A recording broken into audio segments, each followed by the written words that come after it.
I think that I said that I forgot I had a doctor's appointment, and at that moment, his smile slowly faded as an unhappy, if not extremely angry expression crossed his face. He didn't even give me any response. He just looked at me with this unnerving stare. I left in a hurry and ran back down the block to my house. The door was locked, surprisingly.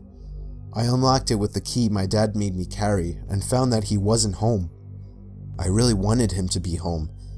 And then I found a little sticky note on the fridge saying he was called into work for a possible storm emergency. So that night before going to sleep, I checked my email for a response from somebody on eBay.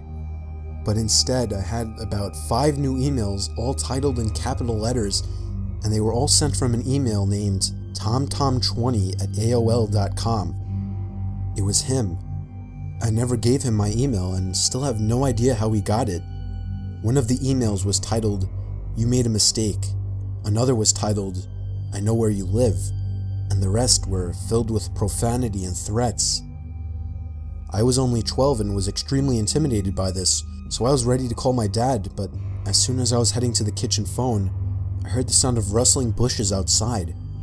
I opened the blinds of the window that was facing the bushes, and was greeted by the face of a huge man who I instantly recognized as Tom's dad. I called the police, but by the time they arrived, he was already gone. When my dad came home early because of this situation, we went on to get a restraining order as soon as possible. Tom and his dad moved out about a month after that. I moved into a house that my aunt and uncle had been renting out for several years after they built a new place. I spent a few months alone before a buddy from work asked if I was looking for a roommate. I thought about it for a few days and ended up allowing him to move in. It was a 2-bedroom place with a den and office in the garage.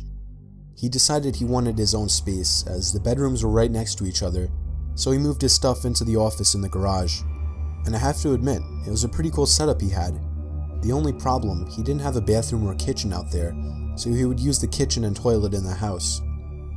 We worked different schedules, so I would often leave the house unlocked for him. One night, I went to my girlfriend's house for dinner.